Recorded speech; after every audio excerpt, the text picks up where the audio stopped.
of the Gaggle where we challenge and, if necessary, destroy media narratives on George Samueli. It is now 9:07 p.m.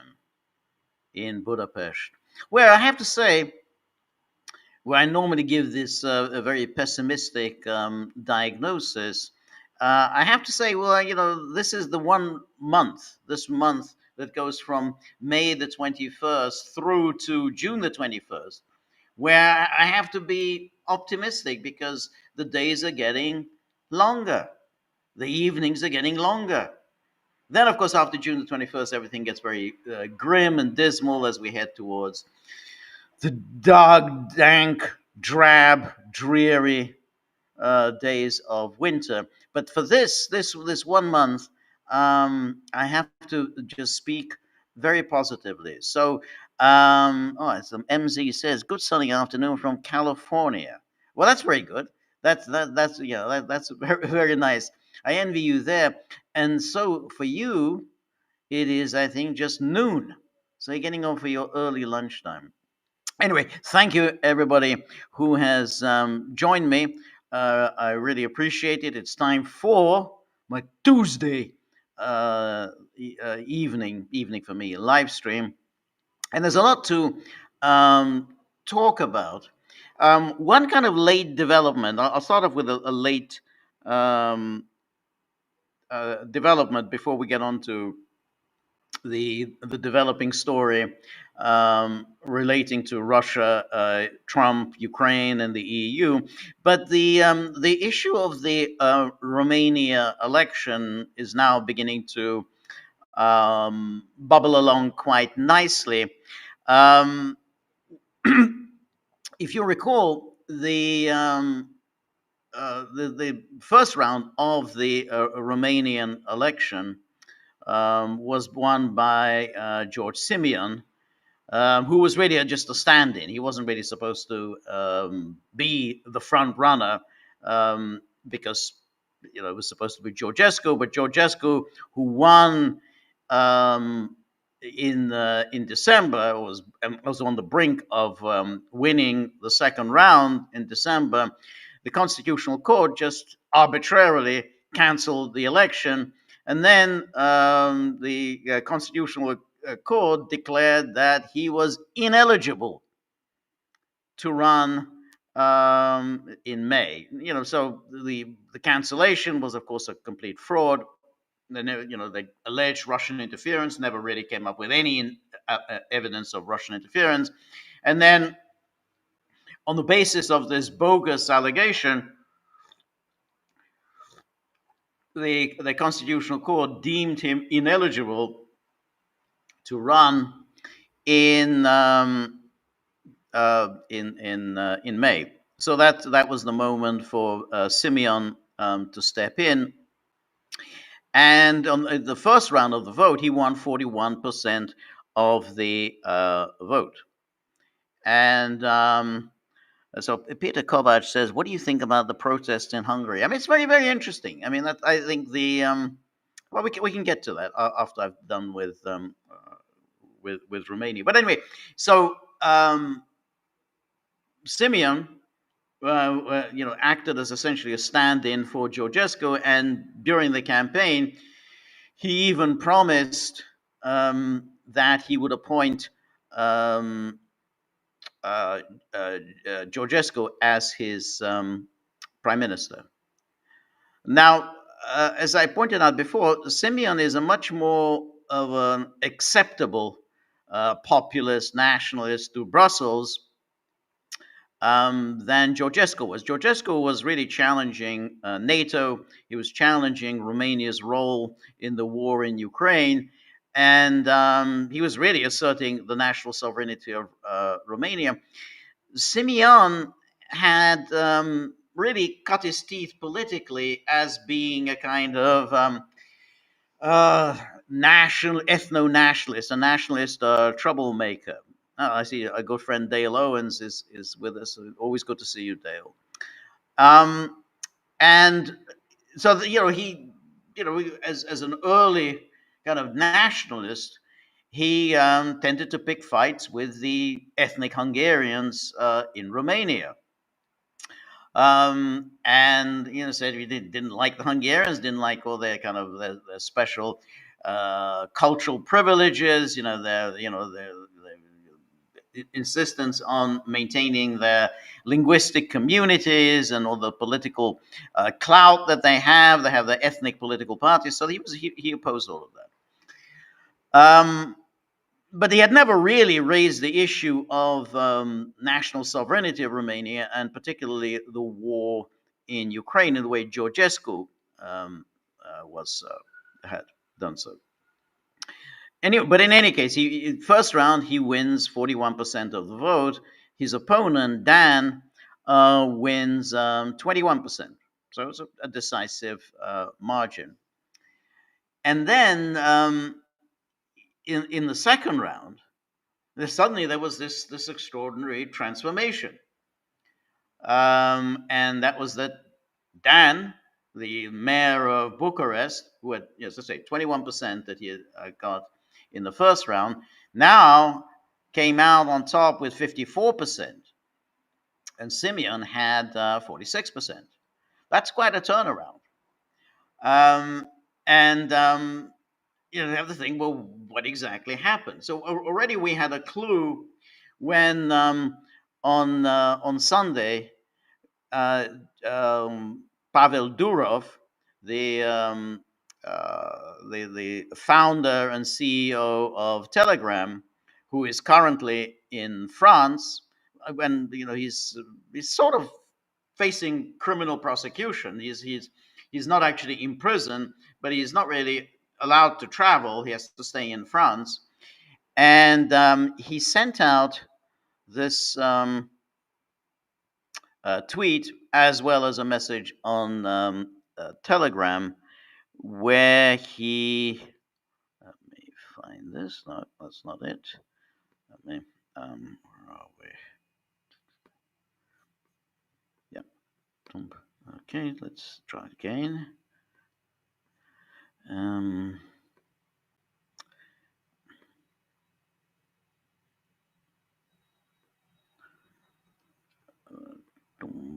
Yeah, so here we are.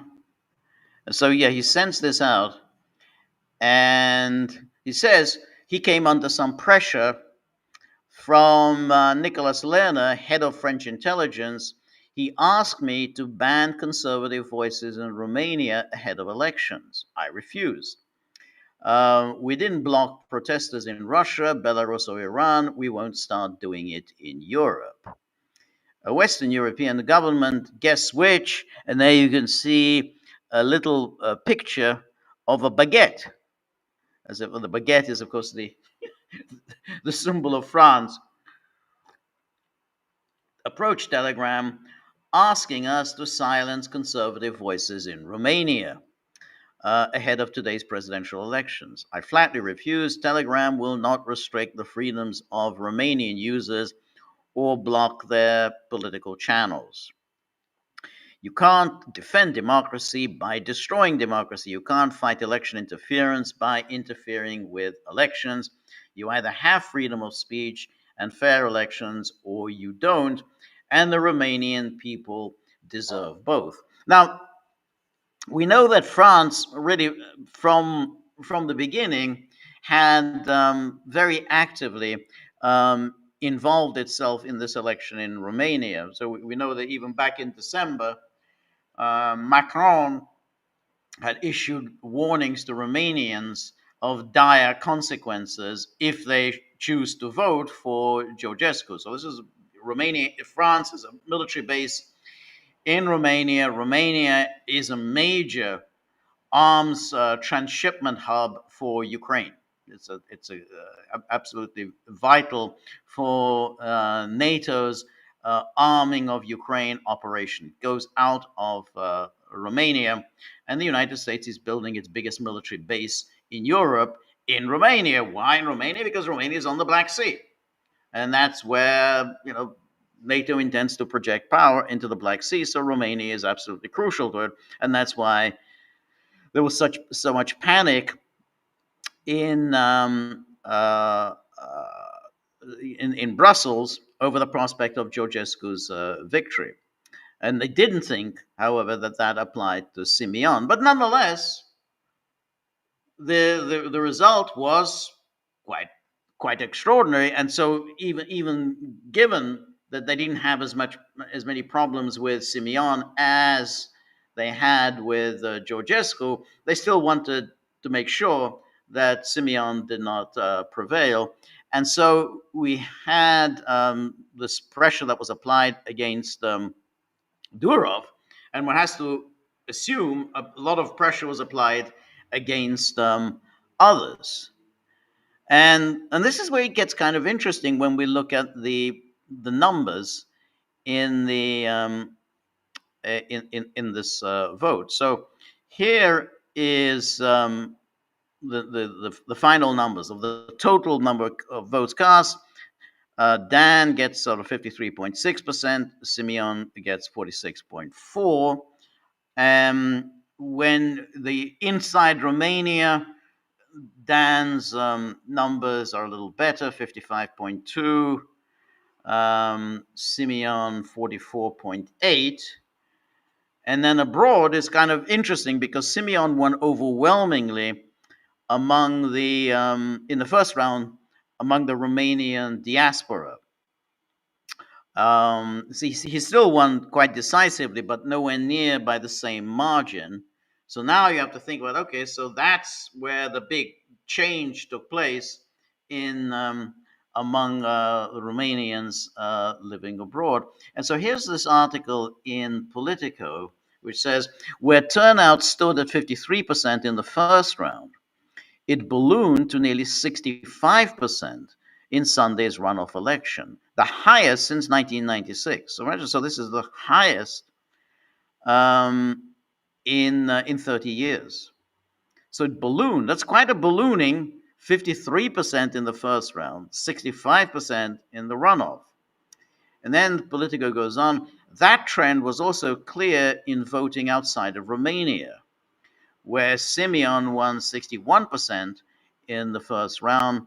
But as diaspora voter numbers exploded from just fewer than 1 million in the first round to 1.6 million in the second, his support among them went down to 56%. So just look at these numbers. The diaspora voter numbers exploded from just fewer than 1 million in the first round to 1.6 million in the second. So in other words, that's a 60% increase. That's quite a whack. A 60% increase in the vote from the first round to the second round. And then it goes on in Moldova, and this is has to remember, Moldova is entirely a kind of EU NATO project. It's a completely made up state, a complete creation of the EU. And of course, we saw a few months ago where the election was absolutely stolen outright by the EU on behalf of its favorite candidate, Maya Sandu. Basically, in the Moldova's case, they prevented the Moldovan diaspora from voting. Much of the Moldovan diaspora lives in Russia. Only 2 polling places were open for voting for the Moldovan diaspora in Russia, and in those 2 places, they didn't have anything like the right number of ballot papers. Something like 5,000. That's all they had. 5,000 ballot papers in each of the polling places. So that was it. That's how they stole that election in Moldova. But this time, Moldova stepped up to the plate and voted in this Romanian election. Now, many Moldovans, I'm not exactly sure the exact numbers, but many Moldovans are Romanian citizens. Maya Sandu, but pretty much the entire Romanian Moldovan elite comprises Romanian citizens. They're Romanian, so they're all entitled to vote in Romanian elections. And then it says here, in Moldova, where a large majority backed Dan over Simeon, voter numbers jumped from 90,500 to more than 157,000.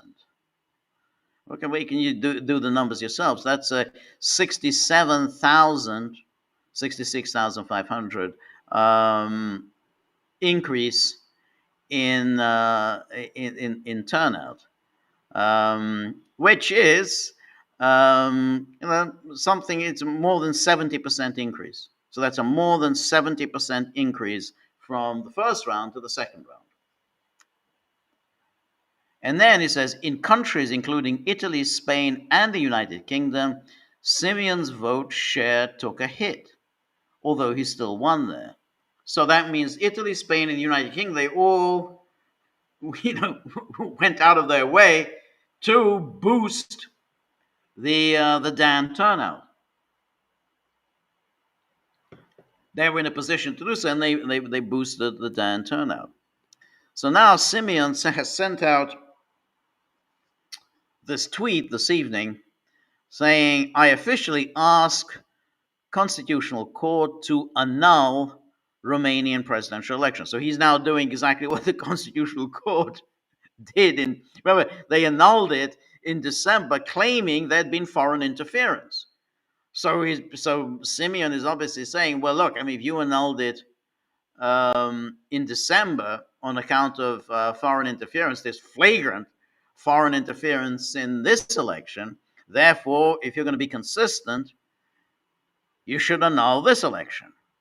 And it says, for the very reasons December elections were annulled, external interferences by state and non-state actors, this time proven with evidence, neither France nor Romania nor anyone else. I think I'm not sure whose flag that is. I guess it's Moldova. Neither France nor Moldova nor anyone else has the right to interfere in the elections of another state. To all Romanians, ask urgently the Constitutional Court to annul this farce. We will not give up and we will not betray. This is only the beginning of a great victory. Now, what one can say, right away, is that it ain't gonna happen. This election will not be annulled. It will be hailed as a triumph of democracy, as it was already hailed as a triumph of democracy by Ursula von der Leyen and the rest. All the congratulations that were heaped on Dan by everyone within the EU, Merz, Macron, Starmer, everyone. Oh, victory for democracy! Fantastic democracy. Now, as I say, this election will not be annulled. It's gonna take.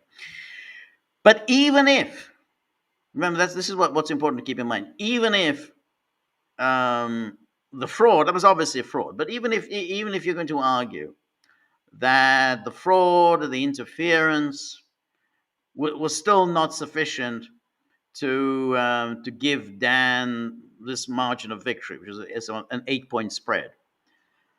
Even if you're going to argue that, you still say this was a fraudulent election because the rightful candidate was prevented from running. The Constitutional Court had no basis whatsoever for canceling an election. I mean, it's just outrageous. I mean, it's never happened. You can just cancel an election because the wrong candidate is on the brink of victory.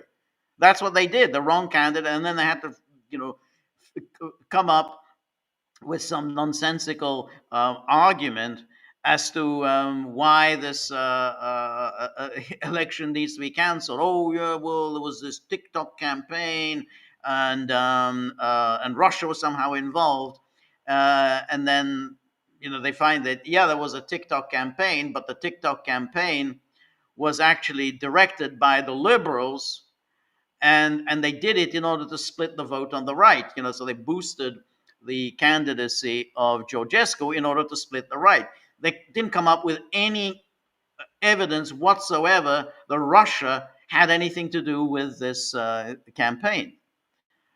But the Constitutional Court just cancelled an election on this bogus pretext, absolutely fraudulent pretext, just made it up, and they unable to present any evidence of Russian interference. And then, to add insult to injury, they prevented Georgescu from running in the do-over in May, again citing foreign interference when there was no evidence of foreign interference. There was an interference by domestic political parties, something that incidentally happens regularly in elections when opponents decide to boost somebody else in order to split the vote of the opposition. I mean, this happens in the United States all the time. The Democrats boost a particular Republican candidate that they know will be easy to beat. So they know that this is Republican candidate is a flake. So they go and vote in the primaries to get him over the finish line, and then now they're going to have an easy opponent in the general election. I mean, it's just standard practice. It's not very nice, but that's what politics is. So now Simeon is going to, he's going to try. We can say with 100% certainty that the Constitutional Court will not annul this election. And Dan is already doing the rounds, giving long interviews to CNN. He's already being hailed by Ursula von der Leyen and Kaya Kallas, and that this is for Romania has now been accepted in the right circles. Now, what I think is a little depressing, but in a way, it shouldn't be. But we should be used to these things by now. Is that the lawfare that was practiced against Georgescu worked? They pulled it off.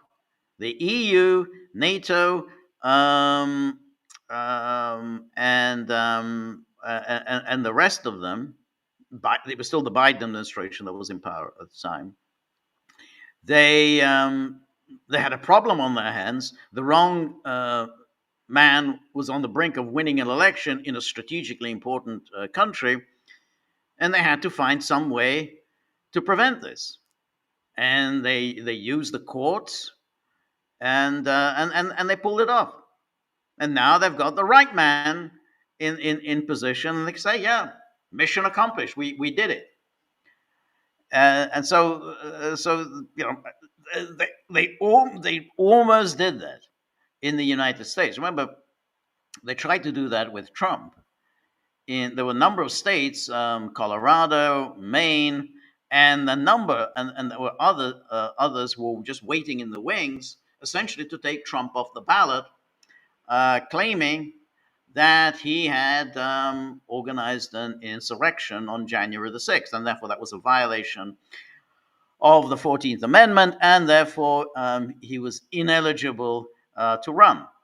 Now, the only reason that didn't work in the United States was that the Supreme Court stepped in. And the Supreme Court has I wouldn't say exactly a conservative majority, but it certainly doesn't have a kind of a loony liberal majority. Otherwise, if you had some of the creatures that we had in the Supreme Court in recent years, all this, David Souter, the late who recently died, John Paul Stevens, Thurgood Marshall, and the rest of them, it might have gone the other way, and they might have said, "Well, it's up to states. If they don't, if they don't think this candidate should be on the ballot, well, shouldn't be on the ballot." So, United States got a lucky break that the Supreme Court said, "No, this is nonsensical. You can't just take people off the ballot, or these states can't do it. Individual states can't just take people off the ballot." I mean, they did allow for if this federal legislation, that might work, but individual states can't just take candidates off the ballot. Um, so but they pulled it off in Romania. Now, the other thing is that's I think quite interesting is this the telephone conversation, obviously between Trump and Putin on Monday. Um, now, remember the way this was framed, particularly by the media, was that Trump was getting irate with Putin because it was not Putin was refusing to accept the 30-day ceasefire, so he was getting fed up with this, and so he was going to have a conversation with Putin, demanding this 30-day ceasefire, and then when Putin said no, we're not going to do a 30-day ceasefire, then Trump would have a conversation with Zelenskyy, and then a conversation with Zelenskyy and the leaders of NATO, the European contingent of NATO. The Macron, Merz, and of course Keir Starmer. And then they would all agree upon a sanctions package, and so that's the media been whipping up this excitement about the imminent imposition of sanctions against Putin. And so in all the Sunday talk shows, they kept, well, the sanctions. Are we ready to put sanctions? We need sanctions against Russia. We need leverage against Russia. So Trump, he kind of reversed the timeline of what he intended to do. We were led to believe by Trump that he would first talk to Putin, then he would talk to Zelenskyy, then he would talk to Zelenskyy and the European leaders of NATO. But instead, Trump started off by having a short conversation with Zelenskyy, and then he had his very long conversation with Putin. And this conversation with Putin went on for more than 2 hours. That's a long conversation. And keep in mind, this is already the third telephone conversation between Trump and Putin since January the 20th. And so let's just first of all look what exactly happened then. So first of all, we had well, I'll first of all say what Trump sent out on his truth, and he says, just completed my 2-hour call with President Putin. I believe it went very well. Russia and Ukraine will immediately start negotiating towards a ceasefire and, more importantly, an end to the war. So right away, you notice he is not stipulating there must be an immediate unconditional ceasefire, which is what the media was saying, and above all, what the Europeans were saying. Russia must comply with our demand, our ultimatum for an immediate unconditional ceasefire. Instead, Trump says here, Russia and Ukraine will immediately start negotiating toward a ceasefire and, more importantly, an end to the war. The conditions for that will be negotiated between the two parties, as it can only be because they know the details of a negotiation that nobody else would be aware of. The tone and spirit of the conversation were excellent. And then, if nobody else, if it wasn't, I would say so now rather than later. Russia wants to do large-scale trade with the United States when this catastrophic bloodbath is over, and I agree. There is a tremendous opportunity for Russia to create massive amounts of jobs and wealth Its potential is unlimited. Likewise, Ukraine can be a great beneficiary on trade in the process of rebuilding its country. Negotiations between Russia and Ukraine will begin immediately. I have so informed President Zelenskyy, Ursula von der Leyen, Macron, Giorgia Meloni, Friedrich Merz, and President Alexander Stubb of Finland. During a call with me immediately after the call with President Putin. The Vatican, as represented by the Pope, has stated that it would be very interested in hosting the negotiation. Let the process begin. Now, this is, of course, very, very interesting because you remember he first of all said that there would need to be a personal meeting, a one-on-one meeting with Putin. That's the only way the war can be settled. So there's no talk here, obviously, about any kind of a one-on-one meeting with Putin. His tone about Russia is very positive. He's like, yeah, a lot of big economic potential with Russia. And he's saying, look, this can only be settled by direct negotiations between Russia and Ukraine. This is completely different, diametrically opposed to what the Europeans wanted.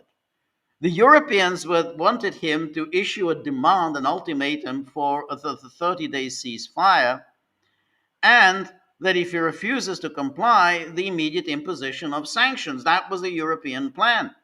Instead, he said, well, I think that the best thing is for them to negotiate a ceasefire. They're the ones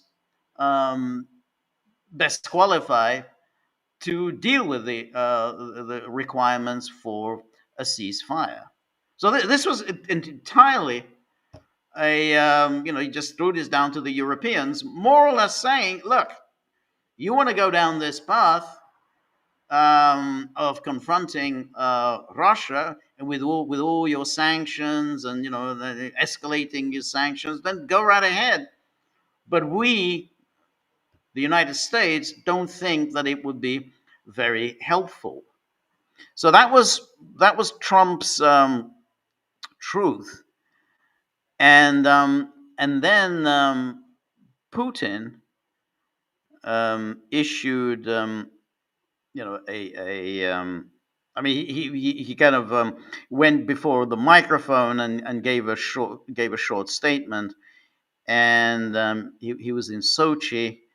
And he says, my colleagues asked me to say a few words about the results of our telephone conversation. Indeed, this conversation took place and lasted more than 2 hours. I would like to note that it was very informative and very frank, and overall, in my opinion, very useful in this regard. First of all, I thank the President of the United States for the support of the United States in resuming direct negotiations between Russia and Ukraine regarding the possible conclusion of a peace agreement. Regarding the resumption of negotiations that were interrupted by the Ukrainian side back in 2022. The President of the United States expressed his position on the cessation of hostilities, a ceasefire, and I, for my part, also noted that Russia also advocates a peaceful settlement of the Ukraine crisis. We must simply determine the most effective paths to peace. And then we agreed with the President of the United States that Russia will propose and is ready to work with the Ukrainian side on a memorandum regarding a possible future peace treaty, defining a number of positions, such as, for example, the principles of settlement, the timing of a possible peace agreement, and so on, including a possible ceasefire for a certain period if appropriate agreements are reached. So in other words, Russia will presumably present a memorandum of what they will consider the necessary requirements of a peace agreement, and then Ukraine will present its own memorandum of what's required, and then, I think the two positions are going to be far apart, but nonetheless, it's part of a negotiating process. And then, by the way, contacts between the participants of the meeting and negotiations in Istanbul have resumed, and this gives reason to believe that we are generally on the right track. Once again, I would like to emphasize that the conversation was very constructive, and I rate it highly. The question, of course, is that the Russian and Ukrainian sides show maximum desire for peace and find compromises that would suit all parties. At the same time, I would like to note that Russia's position is generally clear. The main thing for us is to eliminate the root causes of this crisis. So the root causes, they always say this, and of course we know that, but basically they can't have this Russophobic regime in Kiev. They can't have any this discrimination against Russian language speakers in Ukraine. And then there's the issue of NATO membership, that's and neutrality status for Ukraine. No foreign troops, foreign military bases in Ukraine. And I mean, those are the most important. The issue of the territories of the four oblasts.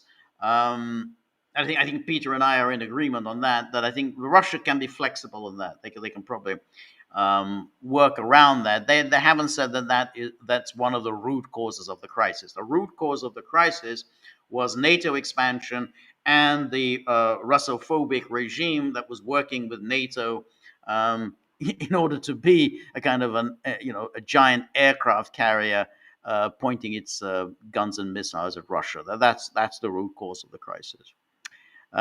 If there is any need to clarify anything, then Press Secretary Peskov and my assistant, Mr. Ushakov, will explain a little later some details of our negotiations today with President Trump.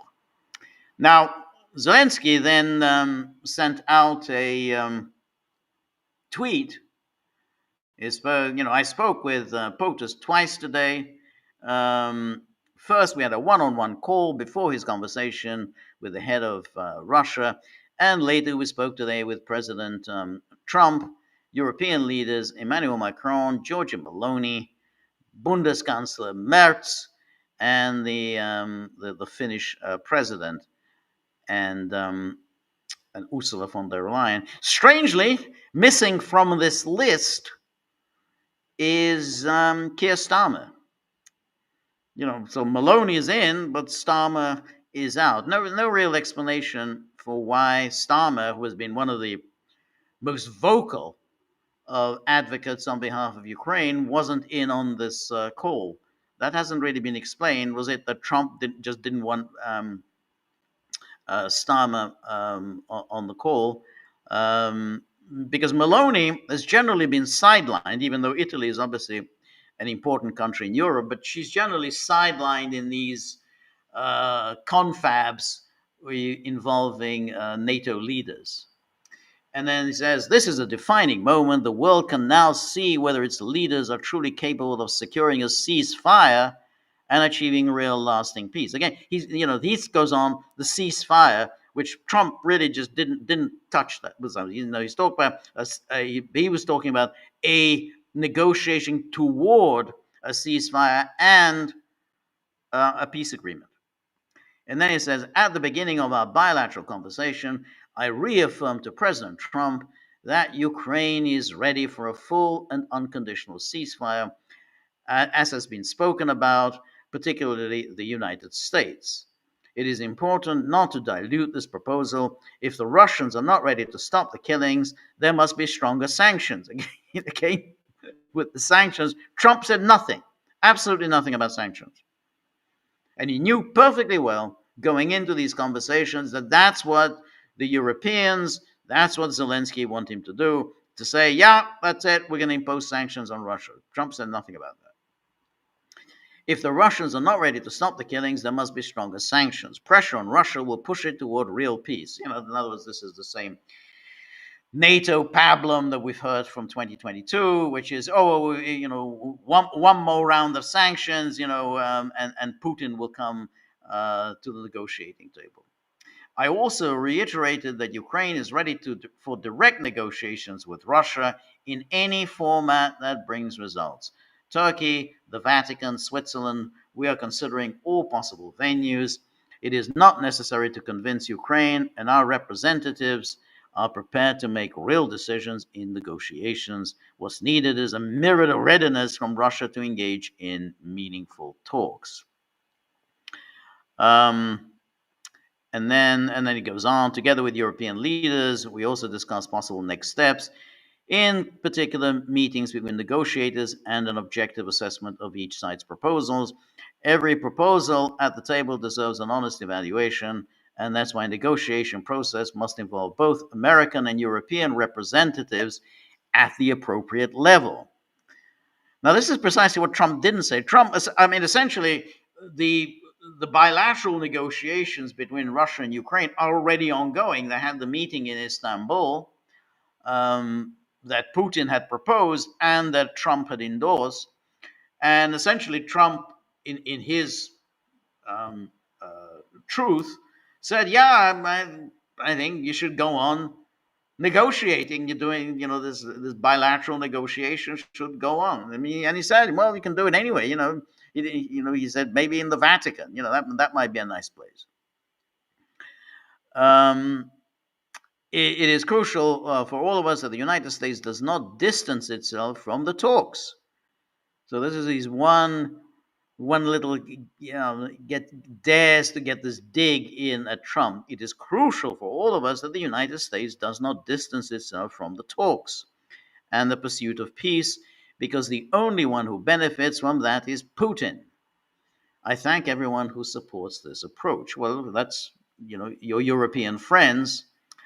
And then if Russia refuses to stop killings, refuses to release prisoners of war and hostages, if Putin puts forward unrealistic demands, this will mean that Russia continues to drag out the war and deserves that Europe, America, and the world act accordingly, including with further sanctions. Again, further sanctions. Russia must end the war it started, and it can begin doing so any day. Ukraine has always been ready for peace.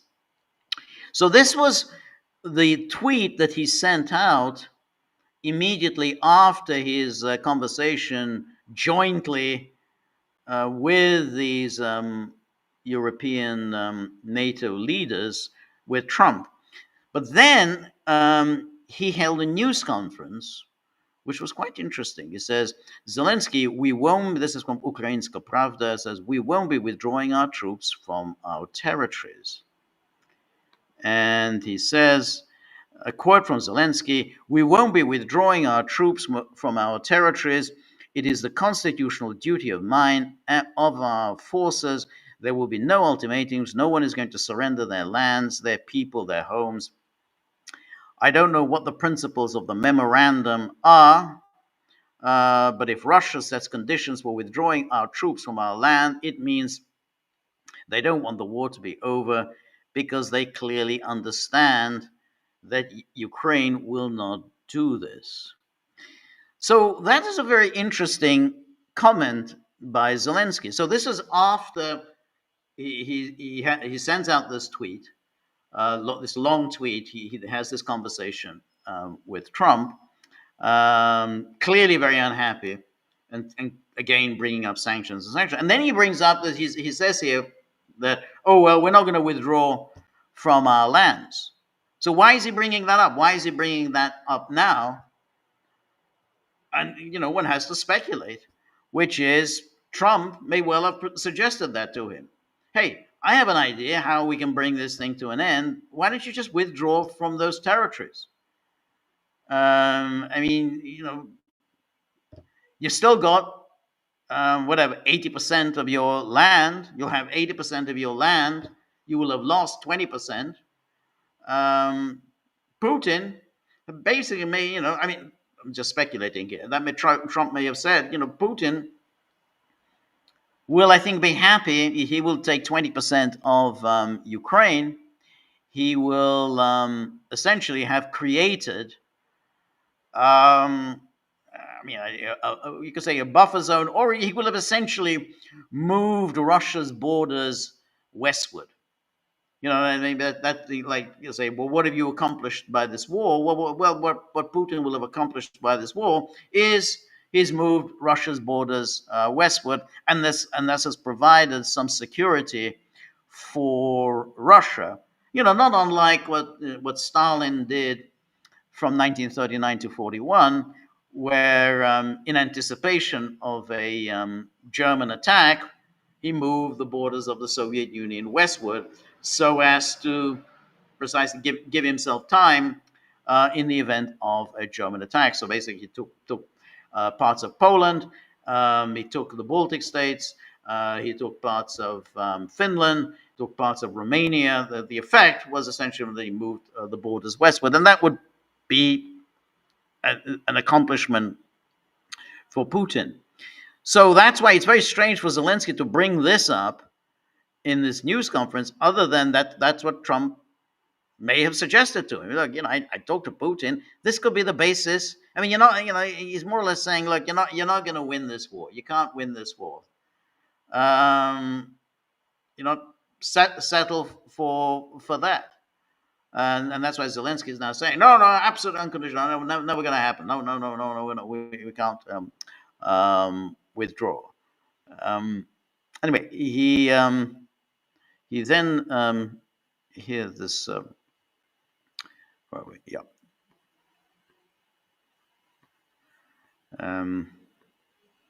And so we won't be withdrawing. Ukraine will not do this. And then, again, another quote from Zelensky. I understand that the U.S., discussed this with Putin.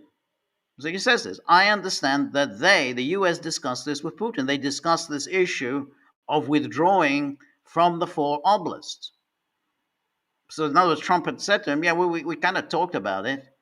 So this could be the basis of an agreement with the Russian side, that the bilateral format could lead to a memorandum, which could then create a roadmap to ending the war, that is, to an agreement, a memorandum that would be supported by all or both countries, which would also include a ceasefire. I have no knowledge of such a thing at the moment. If Russia proposes a memorandum, we will be able to formulate our vision. Now, Trump didn't talk anything about the memorandum. Putin talks about the memorandum. But Trump really just simply talks, hey, we got this great potential after this bloodbath comes to an end. We can all do big things. We can all do good things. And that's, again, a very sensible point, which is this war makes very little sense. I mean, just an awful lot of people are dying. Not Americans aren't dying. I mean, if you're Trump, you're saying, look, Americans aren't dying, so it's your people, Slavs, Russians, Ukrainians, your brother people, and you're the one who's dying. Don't you think that you should bring it to an end? Think of all the positive things that would come about if you bring it to an end. Anyway, then here's a Medusa, and they're quoting here. This is some interesting statements by Ushakov, who's taken part. He's works for Putin. He's taken part in these negotiations, and says Trump told Putin, Vladimir, you can call me anytime. And it says, Vladimir, you can pick up the phone anytime, and I'll be happy to answer and happy to talk to you. Donald Trump reportedly told Vladimir Putin, according to Russian presidential aide Yuri Ushakov. In recorded comments shared with journalists, Ushakov stated that the two presidents discussed Russia's war with Ukraine in detail, but not a timeline for a ceasefire, as well as Moscow's bilateral relations with Washington. And then, according to Ushakov, Trump said he views Russia as one of America's most important partners once the Ukrainian conflict is resolved to some degree. And I think this is a long-standing position of Trump's. I mean, we know this, that he sees China as the main problem, and he would like to get Russia on board. I think Russia's not going to join an anti-China coalition. That makes no sense. On the other hand, Russia wants flexibility. You want to have relations with China, and you want to have relations with the United States. I mean, you don't want to have either or, because then you become vulnerable and dependent, as Russia is now with China. So that it's the prospect of an opening up of our relations with the United States is indeed very attractive to Russia.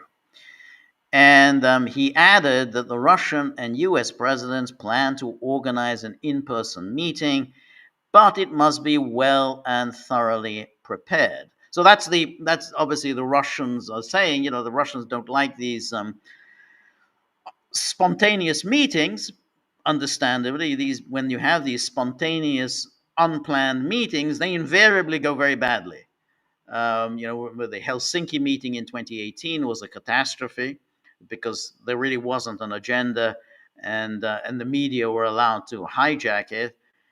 And then there was the way back when in 1961, the Vienna meeting between JFK and Khrushchev also wasn't very well planned ahead of time, and ended disastrously. So the Russians, they if you're going to have a summit, you need to have a very clear agenda, what's going to be discussed, and what agreements are going to be made, or whatever. But rather than just simply, let's sit down over a cup of coffee and chat about the world.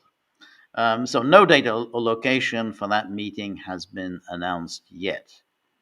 And then I'll tell you, this is Ushakov speaking, I'll tell you, it's rare to have conversations of such length where both presidents wanted to end it, didn't want, if I can put it this way, to hang up.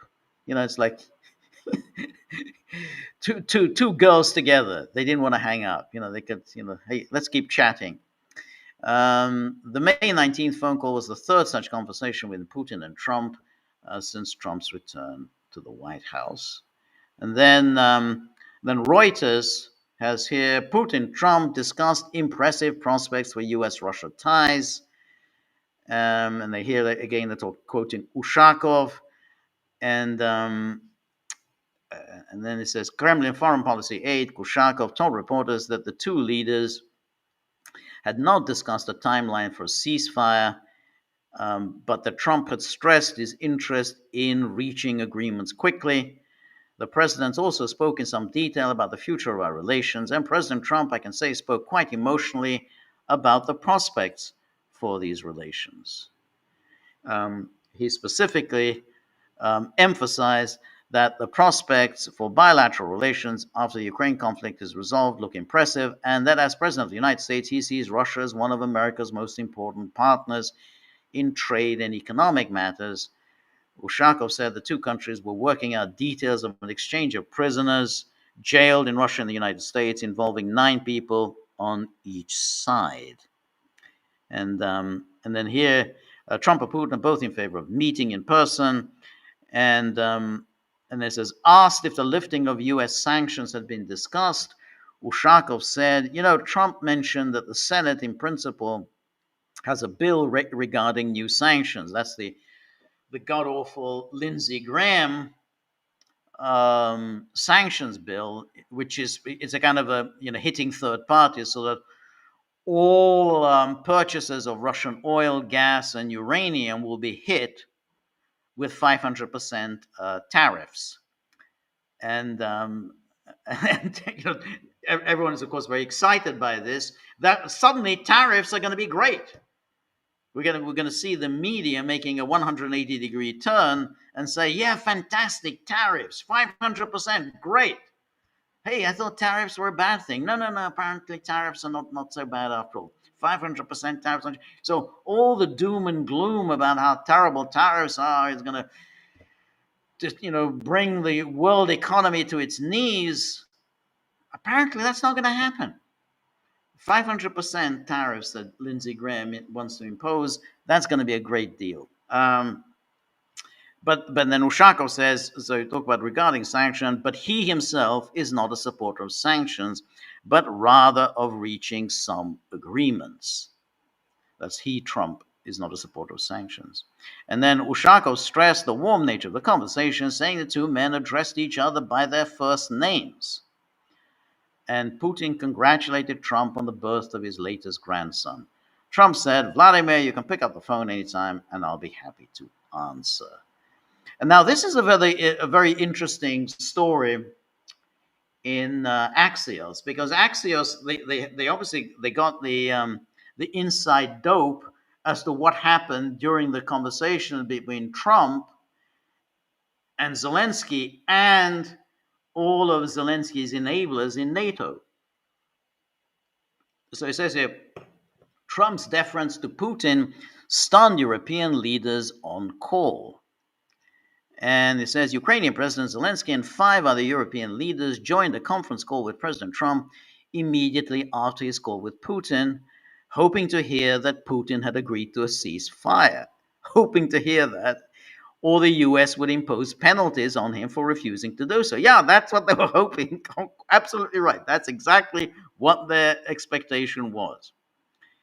And then it says, instead, Trump said Putin had agreed to negotiate, stressed the US wouldn't be involved in these negotiations, and pushed back against the idea of imposing sanctions on Putin at the current time. So they want sanctions, and he said, no, I don't want it. I'm against sanctions. And then why it matters, Trump gave the impression he was getting closer to withdrawing from the issue altogether. Some leaders on the call seemed surprised or shocked. Well, he does seem to be, saying that, that it's probably best if we just leave them to negotiate. That this round, I mean, he kind of says these rounds of sanctions after sanctions are just not getting the job done. I think something's going to happen, and if it doesn't, I just back away, and they're going to have to keep going. Again, this was a European situation and should have remained a European situation, Trump told reporters in the Oval Office several hours after his calls. Yeah, that was, he had this news conference in the Oval Office.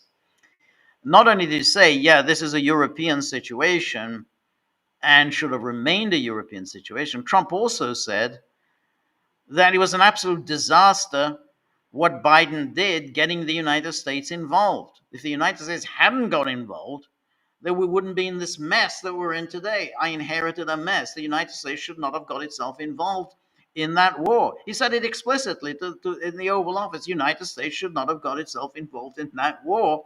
This was a catastrophic decision by Biden, and I have inherited this mess. And then Trump and Zelenskyy had a brief call Monday morning, and Trump asked his Ukrainian counterpart what he should tell Putin. Zelenskyy was happy Trump called him to consult. He requested that Trump demand an immediate ceasefire, threaten new sanctions against Russia, and offer no concessions to Putin without consulting Ukraine. And Trump did none of those things. Behind the scenes, when the call with Putin ended, Trump called Zelenskyy again. This time, the leaders of Germany, France, Italy, Finland, and the European Commission were also on the line.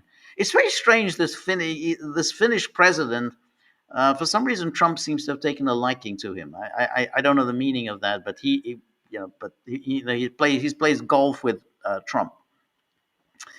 The second call was longer and of a different character than the first one, Zelenskyy said later, while a European source on the call told Axios it was constructive. In others said Zelenskyy felt it was bad. The White House did not respond to a request for comment. And then Trump told the leaders that Putin agreed to start direct negotiations on a ceasefire immediately. A source on the call said there were a few seconds of puzzled silence. Zelenskyy then pointed out that Putin had previously agreed to negotiate. I mean, we're already negotiating. And the first round of ceasefire talks took place on Friday in Istanbul. Trump didn't directly respond. The sources said Zelenskyy and several other leaders on the call told Trump it had been his idea to start the peace talks with an immediate 30-day ceasefire. Trump did think that was a good idea in February. And that was when Macron, Marco Rubio and Mike Waltz, met the Ukrainians, and after that they issued this proposal for a 30-day ceasefire. But when the Russians rejected that plan, Trump essentially abandoned it. It's the Europeans who keep talking about this 30-day ceasefire, but Trump just abandoned it. And J.D. Vance said in Munich that, we've ended our obsession with this 30-day ceasefire. The Europeans and Zelenskyy, they continue to be obsessed with it. But the United States, well, okay, I mean, we put that forward in February. It didn't fly. There's no point in keep talking about it because it didn't work. And what's very important to remember here is that the Russians haven't rejected the 30-day ceasefire plan. The Russians have said, we will accept the 30-day ceasefire provided that that no arms flow into Ukraine. No, and that the NATO powers do not provide any training for Ukraine. So if the NATO powers agree that they will not send any arms into Ukraine during the 30 days of ceasefire, then Russia will agree to the ceasefire. So again, the whole notion, Russia doesn't agree to the ceasefire. Russia said, we will agree, but you have to then fulfill this condition. And of course, they say, well, we're not going to fulfill that condition. Well, that means shows you're not serious about a ceasefire. You say it's a ceasefire, but of course it isn't a ceasefire. You're just going to use these 30 days and then maybe extend it to 60 days or 90 days in order to pour arms into Ukraine and give Ukraine a breather so that then you can restart this war in 30, 60, or 90 days' time. That's, of course, the plan. And Russia says, well, we're not going to accept this plan. I mean, why would we? So when they keep saying, well, we want a ceasefire, we're interested in peace. You're not interested in peace. Because the Russians told you, we will accept a ceasefire if you agree not to send any more weapons into Ukraine. And they don't agree to that, which means that they're not interested in a ceasefire. They're only interested in giving Ukraine an opportunity to recuperate. Anyway, let's go on with that interesting account. And here, the friction point. Other European leaders on the call asked about the possibility of U.S. sanctions against Russia. Well, of course they asked about that. But Trump said he didn't think it was a good idea and stressed that he thought Putin wanted a deal. Again, Trump said he didn't think it was a good idea.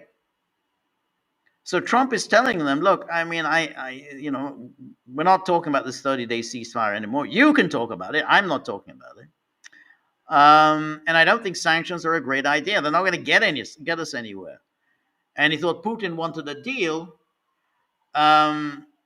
What Trump is willing to accept, and that may be interesting. That's why, as I said earlier, it was quite intriguing that Zelenskyy at the news conference said, well, we're not going to withdraw from our territory.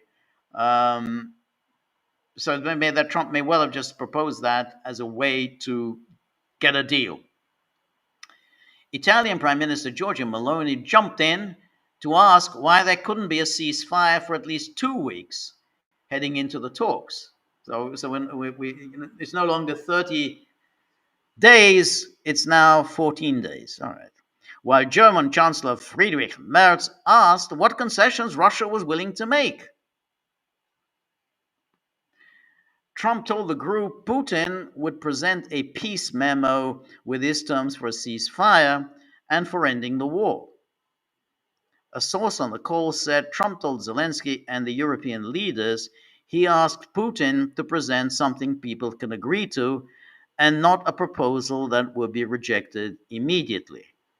Okay, that's fair enough.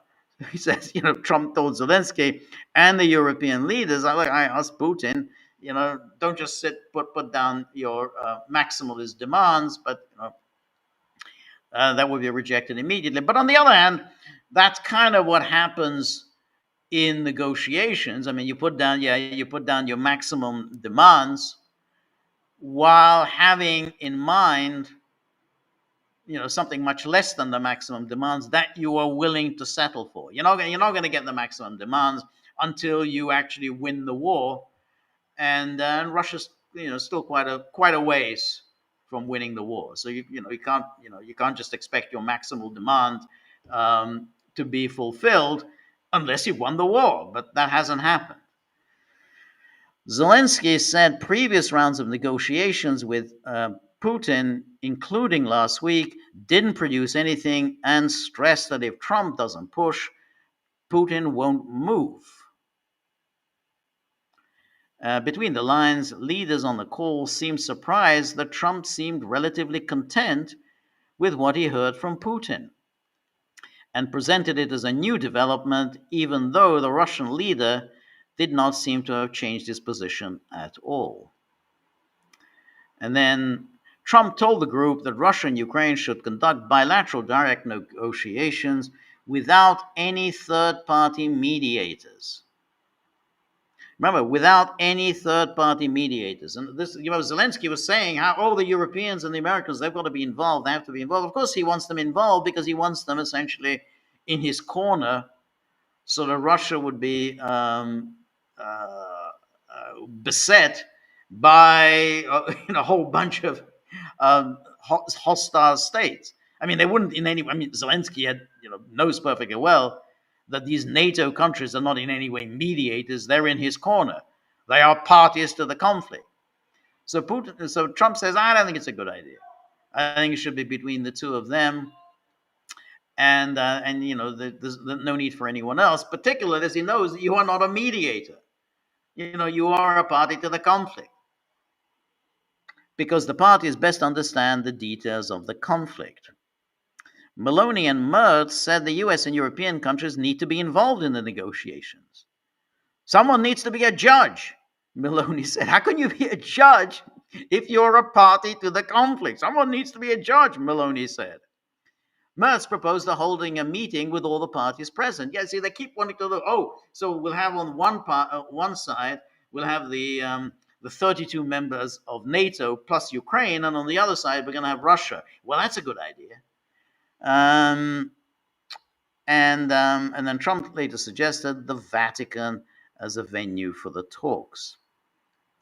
And on the call, this Finnish President Alexander Stubb asked Trump what the next steps were. I don't know. Someone has to come out and say whether the negotiations are going well or badly, and then we'll decide what to do.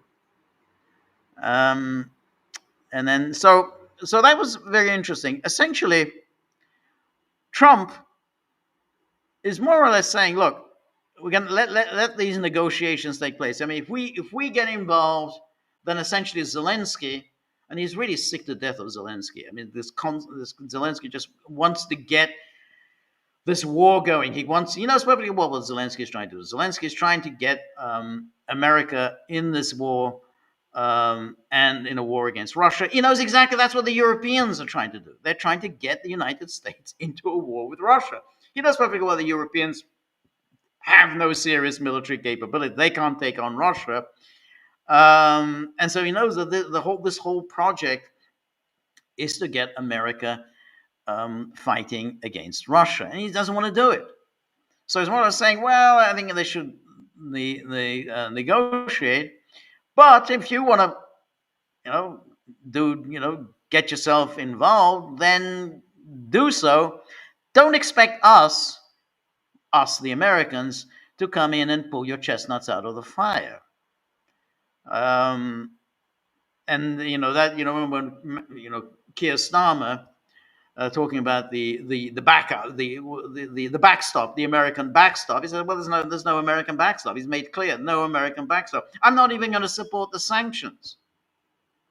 Not only am I not supporting getting European troops into Ukraine, Not only am I, there's not going to be any backstop, I'm not going to support your sanctions policy. So here then is Kaya Kallas today. So she sends out a tweet. The EU has approved its 17th sanctions package against Russia, targeting nearly 200 Shadow Fleet ships. New measures are also address hybrid threats and human rights. Human rights, well, they suddenly brought that one up. More sanctions on Russia are in the works. Oh, thank God for that. I was getting worried for a minute. The longer Russia wages war, the tougher our response. And then we have Friedrich Merz, the Bundeskanzler. And he says here, Europe and America are very united on this point. No, Europe and America are absolutely not united. I mean, if there's one thing, it's from everything we've seen, Europe and America are not united. We will closely support Ukraine on its path toward a ceasefire. Europe will increase pressure on Moscow through sanctions. But notice what he said. We are united. Europe will increase pressure on Moscow through sanctions. Only Europe. We agreed on this with POTUS after his conversation with Putin. So we agreed that we Europeans are going to hurt ourselves with sanctions, but America isn't going to do anything. And then Ursula von der Leyen steps in and says, good call with President Donald Trump together with Macron, Meloni, Merz, and Zelenskyy. I want to thank President Trump for his tireless efforts to bring a ceasefire to Ukraine, which he's not doing. He's not. There's no efforts on that. He's saying that's not our goal. It's important that the U.S. stays engaged. So she first says, I thank him for his tireless efforts to bring a ceasefire to Ukraine, and says, well, it's important that the U.S. stays engaged. Well, I thought he's making tireless efforts to bring a ceasefire. Why are you bringing up how important it is for him to stay engaged? We will continue to support Zelenskyy to achieve a lasting peace in Ukraine. In other words, we're going to do everything we can to ensure there is no lasting peace in Ukraine. And so we're going to keep this pot brewing. And then she later on said that another thing. She says, just off the phone with Zelenskyy, we are coordinating closely on the next steps. Europe has just adopted its 17th package of hard-biting sanctions. An 18th package is being prepared with further hard-hitting sanctions. So the 17th was hard-biting. The 18th is hard-hitting. It's time to intensify the pressure on Russia to bring about the ceasefire. So the 18th package, that's the one that's going to do that's the one that's going to make the difference. So 17 hasn't done the job, but the 18th, that's the one that's going to do it. It's time to intensify the pressure on Russia to bring about the ceasefire. So 17th rounds of sanctions didn't do it, but the 18th one will. And then, of course, the Washington Post, new EU and UK sanctions target Russia's shadow fleet of tankers, blah, blah, illicitly transporting oil. We know they're not transporting oil illicitly. There's nothing illicit in anything that they're doing. They're doing perfectly legal transporting of Russia's oil. Who cares that the EU has sanctions on Russia? I mean, they're in international waters, and EU sanctions don't apply to Russia. So there's nothing illicit about it. It's all just made up. And then it says the European Union agreed to impose fresh sanctions on Russia, targeting 200 ships. The 27-nation bloc targeted 180 ships in all and imposed asset freezes and travel bans on several officials, as well as on a number of Russian companies. The measures were endorsed by EU's foreign ministers. And then Reuters says, EU, Britain to go ahead with new Russia sanctions without waiting for Trump. That's a very honest headline, without waiting for Trump. The EU and Britain announced new sanctions against Russia without waiting for the United States to join them. London and Brussels said the new measures would zero in on Moscow's shadow fleet of oil tankers. It says the sanctions were unveiled with an immediate announcement of corresponding steps, without an immediate announcement of corresponding steps from Washington. So all this is being just done by the Europeans. The Americans aren't supporting it at all. And then Zelenskyy, of course, celebrated this. Diplomacy is stronger when we are united. And today brings important decisions on sanctions. New European sanctions, the 17th is already in place. This is a step in the right direction. And there should be as many sanctioning steps as necessary for Russia to become interested in peace and to feel the full price of its aggression and desire to prolong the war. And then more of this from von der Leyen, thank you, a step in the right direction, and so on. Ursula and I also discussed the preparations for the 18th round of sanctions, Russian oil, energy, trade infrastructure, and so on.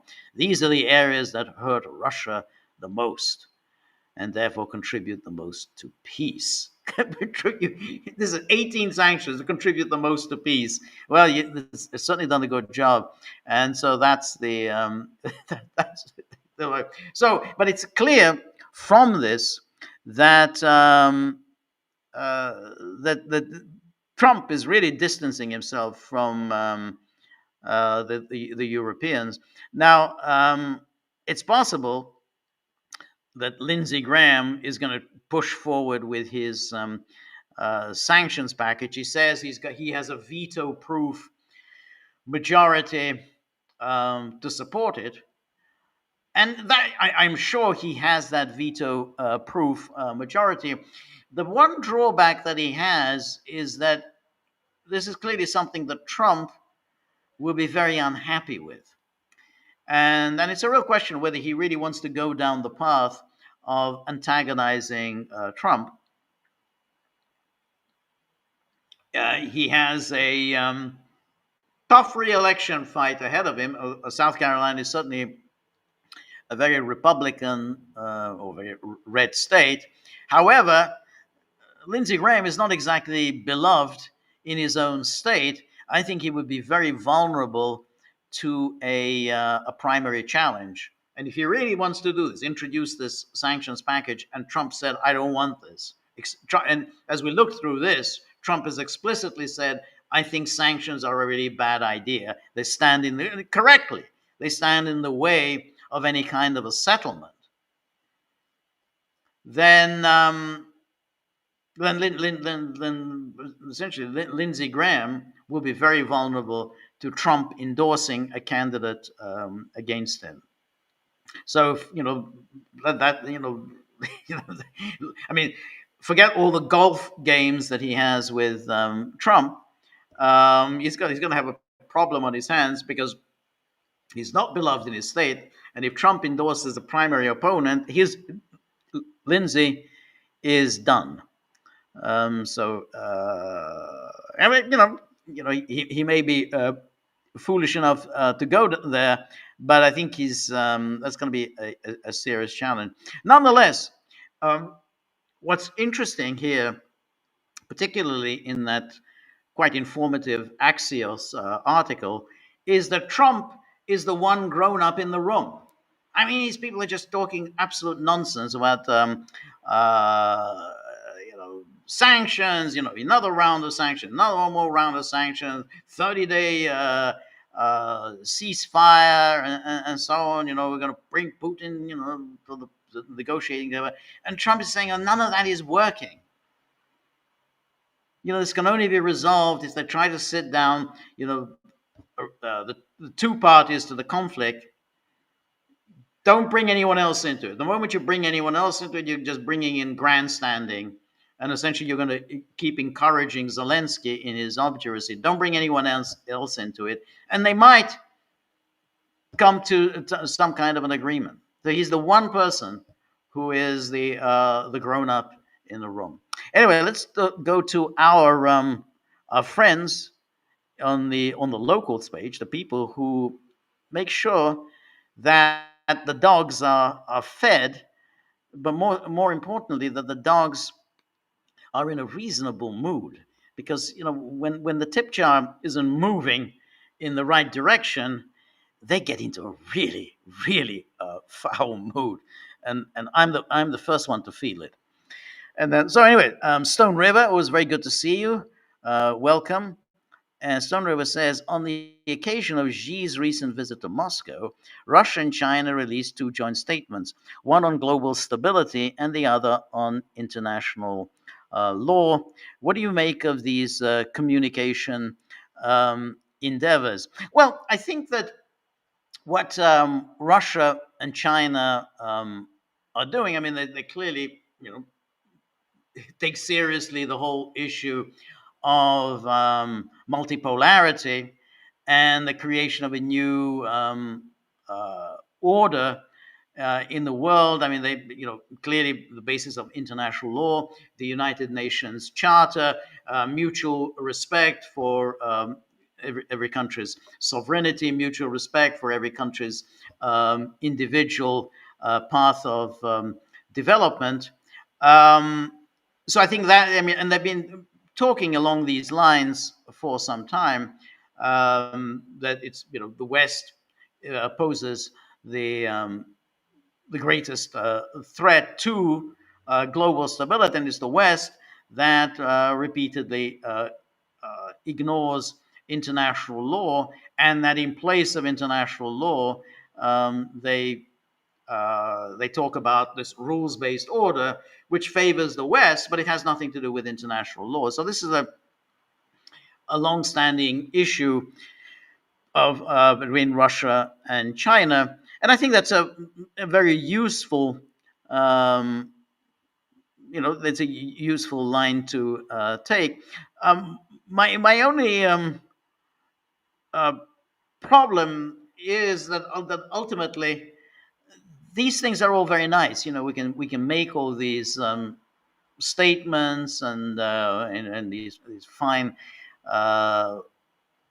principles, but ultimately it's power that's going to decide things. It's not going to be international law. I mean, yeah, obviously I'm not one of the people who dismisses the concept of international law, but essentially no one really pays attention to it when their own vital national interests are involved. Look, I don't want to get into the whole issue of Russia and Ukraine. I mean, obviously, you can argue it whichever way about international law with Russia, with what Russia did in February 2022. Obviously, it was provoked. There were many reasons for what Russia did, and maybe Russia was certainly pushed against the wall. Russia was in a very tight spot. I don't think one can argue that it was in accordance with international law. I think that's quite a stretch. That doesn't mean that the Russia shouldn't have done what it did, but nonetheless, I don't think it was in accordance with international law. So, whatever great powers, but even small and medium powers, and their own vital national interests are involved, I don't think they pay too much attention to international law, and I don't think they pay too much attention to the United Nations Charter. So, there's a point. It's nice to make these statements, just about how far we are from adhering to the principles of the UN Charter. It's very nice and international law, but ultimately, I don't think international law means very much when your vital interests are at stake. And I think and everyone knows this. The vital national interests were at stake in Ukraine, and I think in Russia did not adhere to international law, and so it's but so that's kind of they make these statements. This part of their kind of multipolarity, and as I said before, we don't really have multipolarity because ultimately the West still is the most powerful entity in the world, and that's why other powers have limited abilities to influence outcomes. It's like the Middle East. Ultimately, when we talk about, oh well, Israel, and who's going to do something about Israel, but we say, well, only the United States can do something. During the Cold War, the Soviet Union had some influence in the Middle East, but Russia doesn't have that. Russia doesn't really have any influence in the Middle East. I mean, it's only one power there that can resolve this. And even the India and Pakistan, it was the United States that played the decisive role in bringing this latest round of skirmishes between India and Pakistan. So it's very nice, but ultimately, where's the Chinese Middle East peace plan? Where's the Russian Middle East peace plan? Where's the Soviet Union acted as a mediator in 1965 between India and Pakistan when they had their war over Kashmir. It was the Soviet Union that actually brought peace. There was the conference in Tashkent where the agreement between India and Pakistan was hashed out. It was the Soviet Union acted as a mediator, but now this time there's no Russian peace plan, for India and Pakistan, no Middle East peace plan. So that's why it's very nice when they do this, but I think we shouldn't exaggerate the influence of at the moment, that whole multipolarity thesis, the people, we know who, I don't need to name the people who do this, who they've been on the Gaggle, they're always, advocating that how, oh yeah, the West is gone, and the Russia and China are, dominate the world. No. We're nowhere near there yet. Anyway, thanks so much, very much, Stone River. Really appreciate that. Dale, George, I have a question about the Hungarian Soviet Republic. Obviously, they were communists, but to what extent do you think they were Hungarian nationalists as well? What is your take? Yes, you're absolutely right. They were both. I mean, they were the leaders of the Hungarian Soviet Republic. Béla Kun, my great uncle Tibor Samueli. They had been prisoners of war in Russia. They had fought in the army of Austria-Hungary. Austria-Hungary was defeated by Russia, and they were captured prisoners. And so, but in 1917, they were swept up by the Bolshevik Revolution, and they became communists, and they fought in the Russian Civil War, so 1918, and then after Austria-Hungary collapsed, and the sort of the bourgeois liberal nationalist government of Károly was issued with an ultimatum by the Western powers, particularly the French. The ultimatum was that they had to surrender, about 2/3 of Hungary to all the different nationalities, Romanians, Slovaks, and so on. At that point, Károly just threw in, he said, I quit, and handed over government to the communists, the Hungarian communists. And because largely, I mean, Károly assumed, with some justice, that the only way Hungary would be able to retain some of its territory is if the Russian Bolsheviks enter Hungary and defeat these various nationalities who were grabbing, large chunks of Hungary. And so he thought, well, who can influence Lenin and the Bolsheviks to send forces into Hungary? Well, the only people who can do it would be these, these the very Hungarian Bolsheviks who had learned from Lenin. So essentially, he asked them to take over Hungary. And the problem that they had, and why the Hungarian Soviet Republic failed, is that they were trying to do too much. They decided they were going to introduce essentially kind of a war communist regime inside Hungary, but they also wanted to mobilize the population to fight against these nationalities who were grabbing themselves pieces of Hungary. Um, and then my great uncle, he flew a plane to Russia. He flew this plane to Moscow in May of 1919, precisely in order to go to Lenin and ask, pleading with Lenin to send some forces into Hungary. It's the only way we can hope to prevail is if you send some forces to help us out.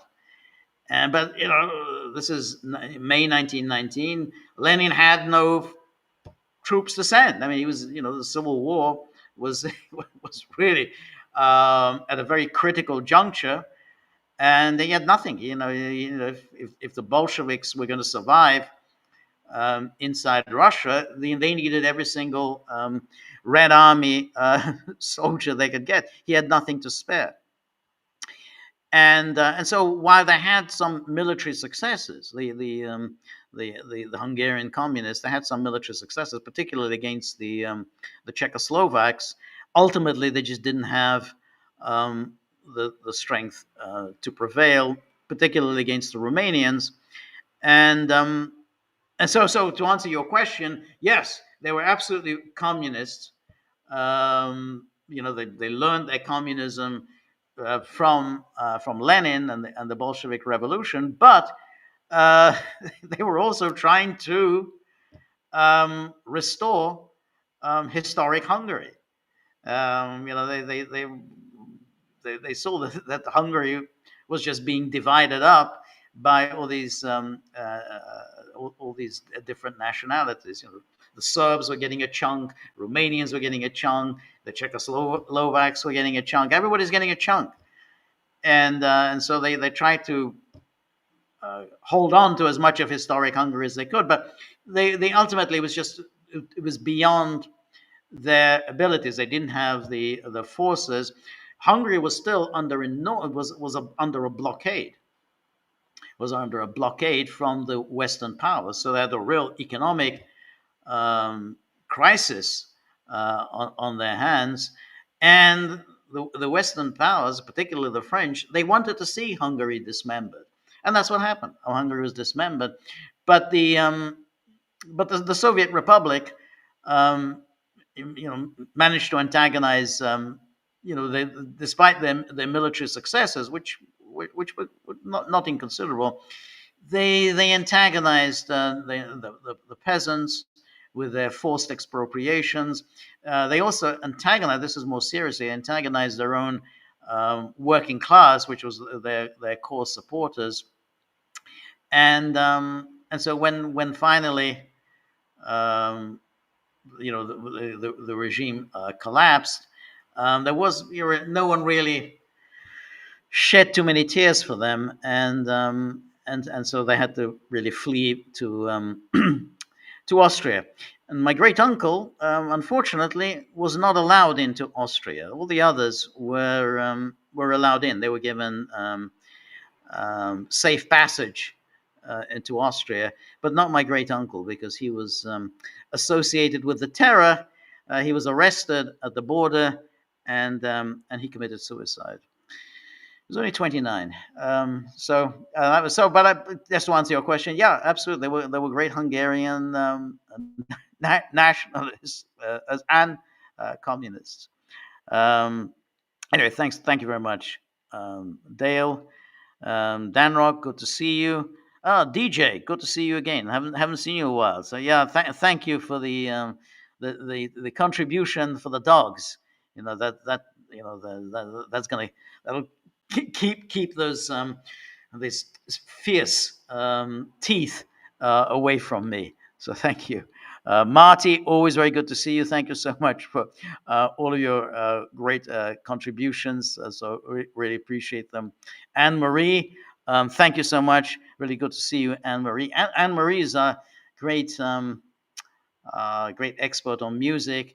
A great, was an outstanding a professional musician who, I'm not saying anything out of school, will soon be performing Wagner's The Ring, which is an extraordinary um, event, and you'd have to sort of be in awe of anyone who's good enough to be able to perform The Ring. That'd be really something to behold. And I should also say that I'll be seeing Wagner's Die Meistersinger in here in Budapest in sometime in June. So there's a lot of Wagner to go around.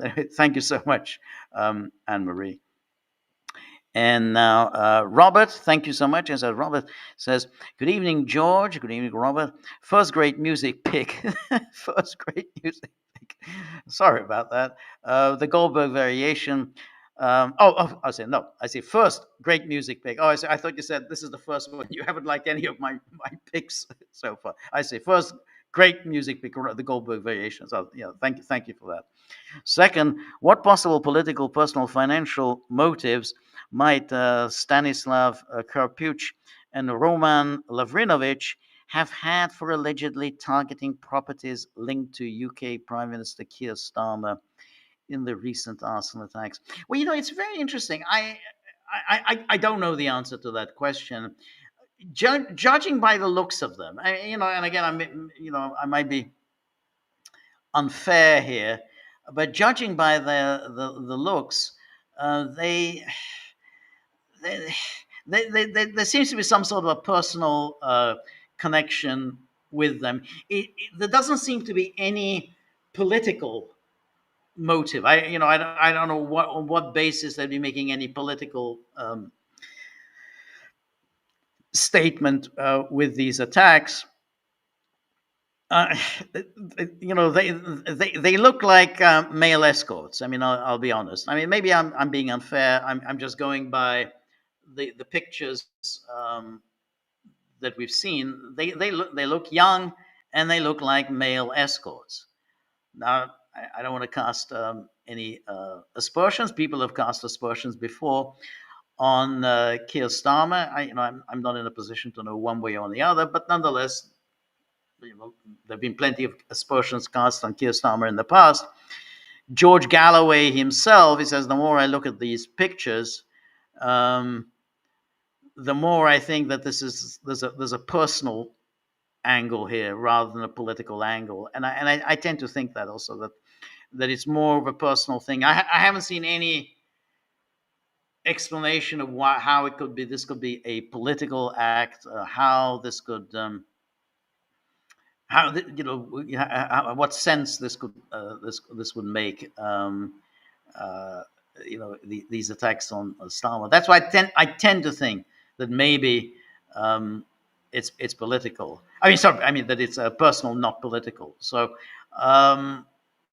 but we'll see. I mean, the British are very good at covering things up, telling us very little.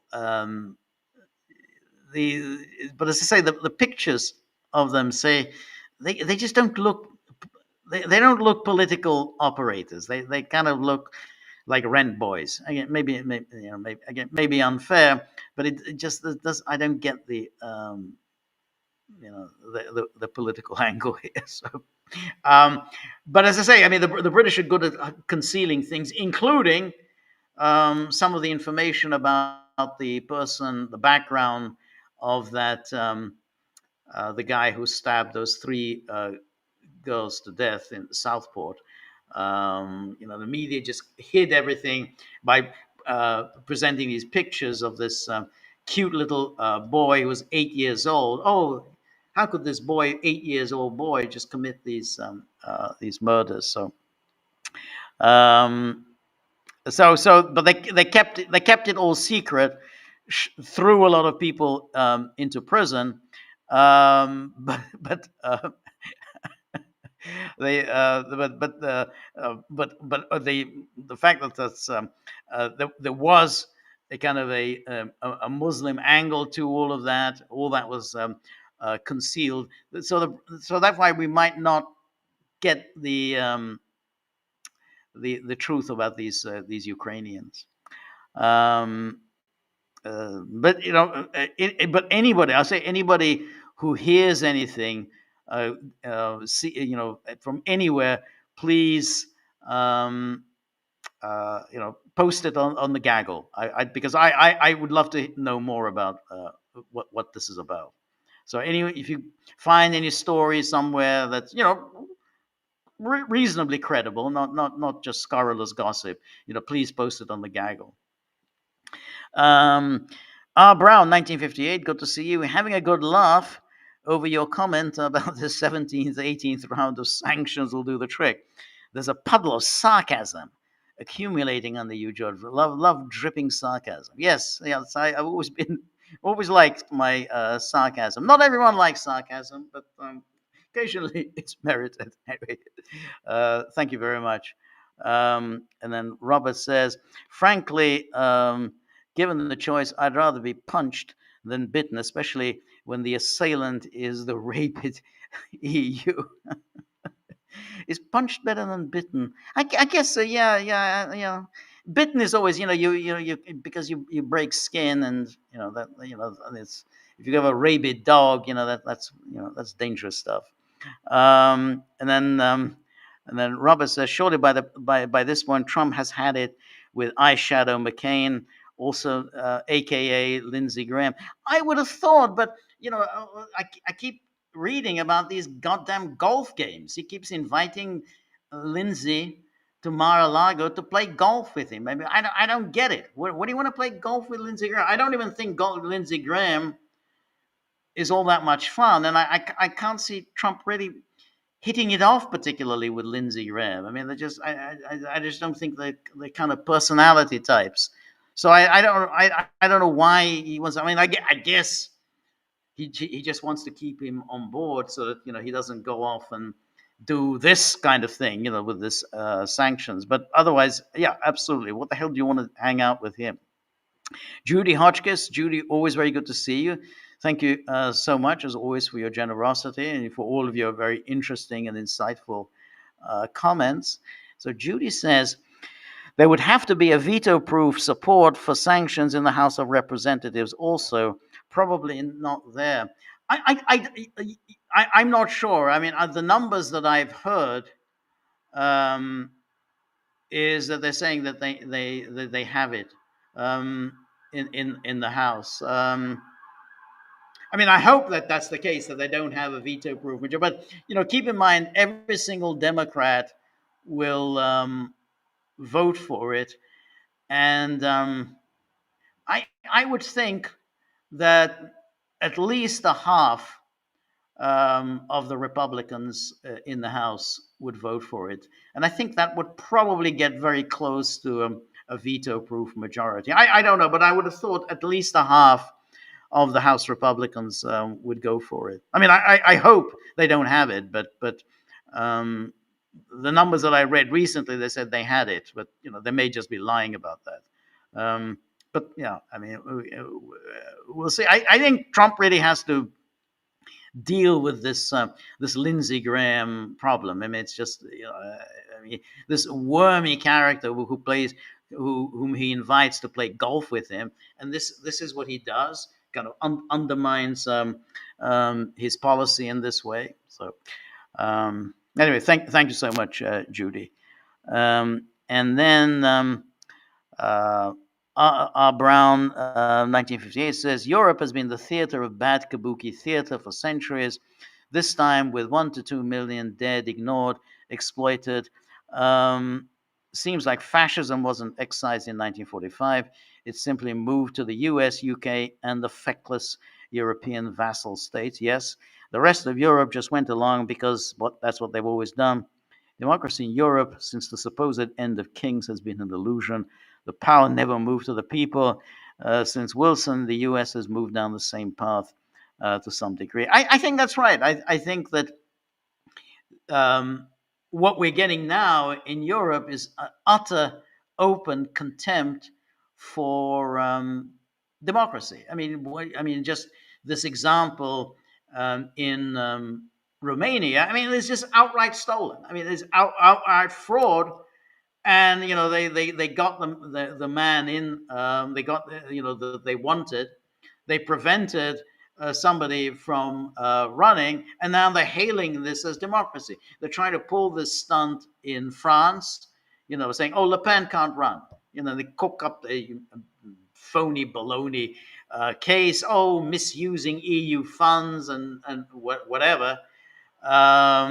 And what that has to do with the French courts anyway is a mystery, because it's an EU problem. I mean, if the EU is the money, if Le Pen is misusing EU funds, then it should be an EU problem, not a problem for the French courts. But that's beside the point. They seized on this in order to prevent Le Pen from running, and of course they've tried to do this now in Germany with the Alternative for Deutschland. They obviously wanted to move towards banning it outright. They've backed away from that because they got a lot of bad publicity. But they've only this is just a temporary retreat. They're going to do it again. They're going to try and pull this stunt against the AfD again. This is just simply a tactical retreat. So there's absolute open contempt for the democratic will in Europe. And you have that in the United States. I mean, I think we prevailed by the skin of our teeth. I mean, with the courts, the Supreme Court stepping in and saying this, taking a candidate off the ballot is a flagrant violation of democracy. But I mean, you remember the whole thing with Biden just announcing, oh well, the nominee of the party will be Kamala Harris, and that's and the party just falls into line. Yep, it's Kamala Harris. No one had any say at all in the matter, and right away everybody's on board, and the media, this is Kamala's moment. This is fantastic. Kamala is this heroic figure. It's open contempt for democracy, and I think that it's an interesting question. Maybe just after World War II, there was a kind of a moment, probably out of fear of communism, out of the fear of the Soviet Union, when there was some attempt to adhere to the norms of democracy. Now it's completely out the door. I mean, I think no one even bothers to pretend that anyone's going to do anything to listen to the views of the voters. So anyway, thank you, Brown, and thank you very much for your contribution. Really appreciate it. DJ says, "R.I.P. your great uncle." Well, thank you very much. Thank you for relating a story. Yeah, thank you. If you like, you can find on on Google Images pictures of my great uncle and Lenin, because as I said, he flew to the Red Square, which was that was a hard task to do in those days. I mean, it wasn't easy to fly from Hungary to Red Square. So he flew there. He was there to meet Lenin, to ask for assistance. And so, you can see pictures of him with Lenin together on Red Square. I mean, it wasn't a successful venture because Lenin had nothing to give him, but nonetheless, it was a historic moment in Lenin and my great uncle together, and they were addressing the crowds. But Lenin prevailed. My great uncle didn't. The Bolsheviks succeeded in Russia. The Hungarian communists didn't, and my great uncle paid with his life. So, but anyway, you can see it on Google. They're nice pictures. And Psinok, thank you so much for your generosity. I really appreciate it. And I think I have to go now. I have to do an interview. So thank you, everybody who joined me. Thank you so much, everybody who contributed to the tip jar. That means the dogs are going to be in a better mood tomorrow. I mean, Wednesdays are always a bad day for the dogs. They first thing they look at, they check the tip jar, and then right away they unleash their terror against me. So so thank you everyone who contributed to the tip jar. I really appreciate it. Thank you for the great questions and very nice, very generous comments. We're going to be back Thursday, same time. Hope to see you then, and we look forward to it. Thank you. Good night. See you Thursday. All the best. Bye bye.